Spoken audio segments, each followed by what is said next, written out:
Hello friends, সবাই কেমন আছো? সবাইকে শুভেচ্ছা নিয়ে আজকে ভিডিও শুরু করছি। আজকে নতুন একটি বিষয়বস্তু উপরে ভিডিও নিয়ে চলে এসেছি বা নতুন একটি টপিকের উপরে ভিডিও নিয়ে চলে এসেছি, সেটি হচ্ছে পিএফের উপরে। আজকের যে ভিডিও বিষয়বস্তু কি তোমরা থাম্বনেল থেকেই বুঝতে পারছো আজকে টপিকটা কি।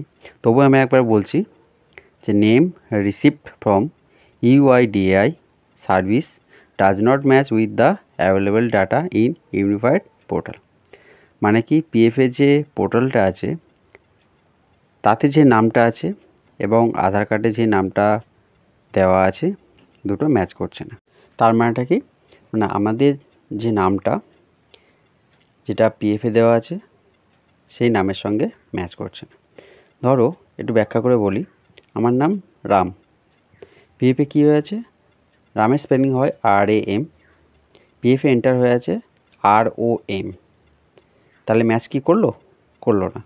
তাহলে সেক্ষেত্রে কী করতে হবে, তাহলে আমার নাম রাম, আধার কার্ডে আছে RAM রাম, কিন্তু পিএফে হয়ে আছে ROM, তাহলে কখনোই ম্যাচ করবে না। তাহলে সেই যে ব্যক্তি রাম, তাহলে সে পোর্টালে যখন চেক করছে তাহলে রম হয়ে আছে, তাহলে সেক্ষেত্রে তাহলে সেই ব্যক্তিকে কী করে সে অ্যাক্টিভ করতে পারবে না। তাহলে এবার সে কী করবে সেই নিয়ে আজকের বিষয়বস্তু। এই যে এররটা আসছে, এর কী করতে হবে, কী ডকুমেন্টস লাগবে, কীভাবে সলভ করবে, তার পুঙ্খানুপুঙ্খ ব্যাখ্যা আজকে এই ভিডিওতে আমি বলবো। তো সবাইকে রিকোয়েস্ট রইলো ভিডিওটা স্কিপ না করে সম্পূর্ণ দেখার জন্য, কারণ আজকের এই ভিডিওটা একটু লং হবে, কারণ যে বিষয়বস্তুর উপর ভিডিও করছি সেটা সংক্ষেপে বলা সম্ভব নয়। আর যেসব বন্ধুরা আমার চ্যানেল প্রথম দেখছো অবশ্যই চ্যানেলটি সাবস্ক্রাইব করে রেখো এরকম নতুন আর্ট ভিডিও সবাইকে পাওয়ার জন্য, আর পাশে থাকা নোটিফিকেশন বেলটি অল করে রেখো। আর ভিডিওটি হেল্পফুল হলো কি না অবশ্যই এটা কমেন্ট করো, আর প্রচুর লাইক এবং শেয়ার করো বন্ধুর সাথে, যাতে সবাই হেল্পফুল হয় এবং আমি আরও উৎসাহিত এরকম নতুন ভিডিও তোমার জন্য আনতে পারি। তো চলো আজকে বিষয়বস্তু নিয়ে আলোচনা করা যাক, যে name received from UIDAI service does not match with the available data in unified portal. যখন নেম ম্যাচ করবে না তখন কি করতে হবে তার উপরেই আজকের এই ভিডিওটা। তো প্রথমে আমাদের কি করণীয়, কী ডকুমেন্টস লাগবে বা কোন ওয়েবসাইট থেকে করবো, কীভাবে করব সেটা আজকে জেনে নিই। প্রথমে মোবাইলে যে কোন ব্রাউজার আছে সেটা ওপেন করবে, করার পর লিখবে www.epfindia.gov.in। এটা হচ্ছে পিএফের অফিসিয়াল লিঙ্ক। এই লিঙ্কটিতে তোমরা ক্লিক করবে, প্রথম যে দেখো ইন্টারফেসে দেখাচ্ছি, লিঙ্কটিতে ক্লিক করার পরে আর নেক্সট একটা অফিসিয়াল পেজ ওপেন হবে। পেজটি ওপেন করার পরে একটু আমি জুম করে দেখাবো, দেখো এরকম একটা পেজ চলে আসবে ইন্টারফেস। এটা আসার পরে একটু জুম করে দেখাচ্ছি, রাইট সাইড কর্নারে দেখো কেওয়াইসি আপডেশন ফার্স্ট ব্র্যাকেটে মেম্বার, ওই অপশানটা আমরা ক্লিক করবো, করার পরে একটা পেজ চলে আসবে। এবার যদি তোমরা ডেস্কটপ সাইজ মুভ করতে চাও তাহলে ডেস্কটপ সাইড করে নেবে, তার জন্য রাইট সাইড কর্নারে 3 ডট অপশান আছে, ওই অপশানে ক্লিক করবে, দেখো করলে এখন লিস্ট চলে আসবে। একটু স্ক্রল করে নিচের দিকে আসবো, আসার পরে দেখো এরকম একটু নিচে দিকে আসার ডেস্কটপ সাইট, ওই ডেস্কটপ সাইটে ক্লিক করলে ব্লু মার্ক হয়ে যাবে। এবার আগের পেজে চলে এলাম। এবার কি, আমার এই যে এররটি আজকের নিয়ে আলোচনা করছি সেটা কখন আসে, যখন আমরা ইউএন নাম্বারটা অ্যাক্টিভ করি। যাদের অ্যাক্টিভ করা আছে তাদের সব কিছু ঠিক আছে বলেই তাদেরটা অ্যাক্টিভ করা গিয়েছে। এবার যাদের অ্যাক্টিভ করা নেই, তার মানে হচ্ছে ধরো তুমি কোনো দিনই তার অ্যাকাউন্টটা অ্যাক্টিভ করোনি, তাহলে সেক্ষেত্রে তোমার কি ঠিক নেই বা ঠিক আছে তুমি কি করে জানবে।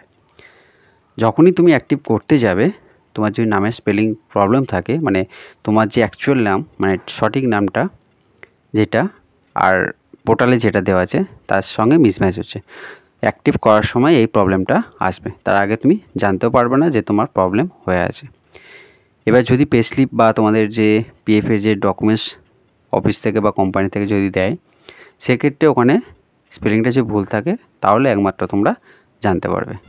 এবার দেখে নিই যে আমরা কোন সাইট থেকে বা কোথা থেকে করব। একটু দেখো নিচের দিকে আমি জুম করে দেখাচ্ছি, যে অ্যাক্টিভেট ইউএন বলে যে অপশানটা আছে ওই অপশানটিতে আমরা ক্লিক করব। কারণ যখন আমরা ইউএনটা অ্যাক্টিভ করব বা অ্যাক্টিভেট করব তখনই এই এররটা বা এই প্রবলেমটা আসে। তার আমরা অ্যাক্টিভে যাব, কারণ কোনো অ্যাকাউন্ট অ্যাক্টিভ না করলে সে কোনো দিনই তার অ্যাকাউন্ট ডিটেলস জানতে পারবে না। তো অ্যাক্টিভেট ক্লিক করার পরে এরকম দেখো অপশান চলে আসবে বা পেজ চলে আসবে, অ্যাক্টিভ ইউর ইউএন, এই পেজটা ওপেন হবে বা ইন্টারফেসটা ওপেন হবে। এবার এখানে দেখো অনেকগুলো অপশান আছে, যে ইউএন নাম্বার বা member ID number, Aadhaar number, name, date of birth, mobile number, captcha code, এগুলো তোমাদেরকে দেখো অপশানে দিচ্ছে। এবার এখানে নেমটা এন্টার করতে হবে। এবার আগেও বললাম, ধরো আমার নাম রাম, আমি লিখবো RAM রাম। যদি আধার কার্ডে যেটা থাকবে সেটাই আমি এখানে দেবো, কারণ এখানে আধার নাম্বার দিতে হচ্ছে, ইউএন নাম্বার দিতে হচ্ছে।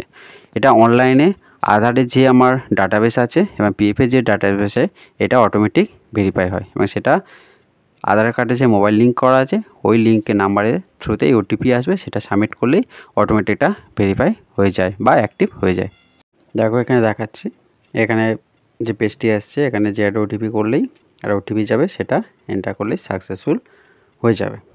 এবার যে প্রবলেমটা নিয়ে আলোচনা করছিলাম, যে নেম মিসম্যাচের যে এররটা আসছে, এবার যখনই তোমাদের নেমে যদি কোনো মিসম্যাচ থাকে তাহলে এই যখন এটুপি আমি সাবমিট করব তখনই এই এররটি চলে আসবে।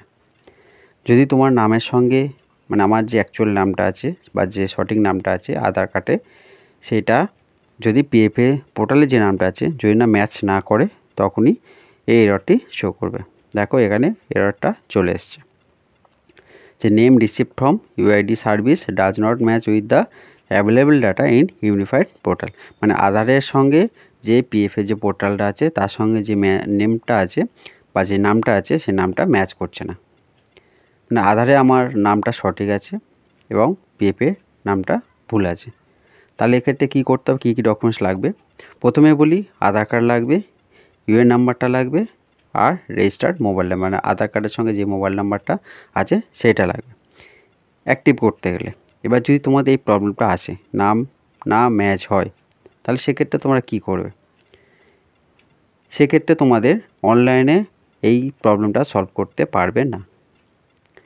আবার বলছি, এই প্রবলেমটা তোমরা অনলাইনে সলভ করতে পারবে না।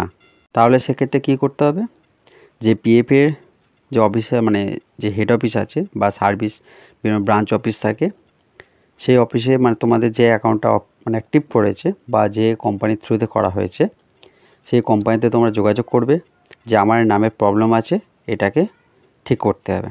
মানে আধার কার্ডে আমার নাম যেটা আছে ওটাই সঠিক। যদি আধার কার্ডে ভুল থাকে মানে অন্যান্য ডকুমেন্টসে তোমার ঠিক থাকে, আধার কার্ড যদি ভুল থাকে সেক্ষেত্রে তাহলে আধার কার্ড কারেকশান করলেই, নেম কারেকশান করলেই তোমার সলভ হয়ে যাবে। তারপর তোমরা পিএফএটা অ্যাক্টিভ করতে পারবে। যদি আধার কার্ডে ঠিক থাকে, পিএফএ ভুল থাকে, তাহলে সেক্ষেত্রে তোমাদের পিএফের যে নামটা আছে সেটাই তোমাদেরকে ঠিক করতে হবে বা কারেকশান করতে হবে। সেক্ষেত্রে তোমাদের অনলাইনে হবে না, এটা ডাইরেক্ট হেড অফিস বা যে ব্রাঞ্চ অফিস থ্রুতে কাজ হয় সেই ব্রাঞ্চ অফিসে যেতে হবে, বা কোম্পানির যে এইচআর আছেন এইচআরকে দিয়ে এটা তোমাদেরকে করাতে হবে। সেক্ষেত্রে তোমাদের আধার কার্ড লাগবে, প্যান কার্ড লাগবে, আর তোমাদের যে রেজিস্টার মোবাইল নাম্বারটা আছে সেটা ওখানে দিতে হবে। আর পিএফের নাম্বারটা তোমরা তো অটোমেটিক অফিস থেকে পেয়েই যাবে। যদি না পাও, সেটা ইউএনের যে কীভাবে বার করবে নাম্বারটা আমার আগের ভিডিওতে দেওয়া আছে, সেটা আমার চ্যানেলে গিয়ে প্লে লিস্টে তোমরা পেয়ে যাবে। ইপিএফও প্লে লিস্ট আছে, প্লে লিস্টে তোমরা পেয়ে যাবে। তাহলে এই গেল আজকের ভিডিওর বিষয়বস্তু বা যে এররটা তার সলিউশন, যে তোমরা কীভাবে নামের যে মিসম্যাচ প্রবলেমটা আছে সেটা সলভ করবে। সেটা অনলাইনে হবে না, সেটা অফলাইনে তোমাদেরকে ডাইরেক্ট অফিস থ্রু মানে সেটা কোম্পানি হোক বা ডাইরেক্ট হেড অফিস থেকে তোমাদের করাতে হবে। আজকে ভিডিও এখানে শেষ করছি, দেখা হচ্ছে নেক্সট কোনো ভিডিওতে। সবাই ভালো থেকো, সুস্থ থেকো, আর সবাইকে অসংখ্য ধন্যবাদ সম্পূর্ণ ভিডিওটি দেখার জন্য। আর সেই সঙ্গে একবার রিকোয়েস্ট, যেসব বন্ধুরা আমার চ্যানেল প্রথম দেখছো চ্যানেলটিকে সাবস্ক্রাইব করো এবং পাশে থাকা নোটিফিকেশন বেলটি অল করে দিও। আর সেই সঙ্গে প্রচুর লাইক এবং শেয়ার করো বন্ধুর সাথে। আর ভিডিওগুলো হেল্পফুল হলো কিনা অবশ্যই সেটা কমেন্ট করো। আর যেসব বন্ধুরা আমার চ্যানেল সাবস্ক্রাইব করে রেখেছো তাদেরকে অসংখ্য ধন্যবাদ এভাবে পাশে থাকার জন্য। এভাবে সাপোর্ট করো, প্রচুর লাইক এবং শেয়ার করো। আর আমার ভিডিওগুলো তোমার হেল্পফুল হচ্ছে না অবশ্যই সেটা কমেন্ট করো। আর কোনো বিষয়ে ভিডিও রিকোয়ার্ড থাকলে অবশ্যই সেটা কমেন্ট করে জানিও, আমি কোনো ভিডিও দ্বারা তোমাদের হেল্প করার চেষ্টা করব।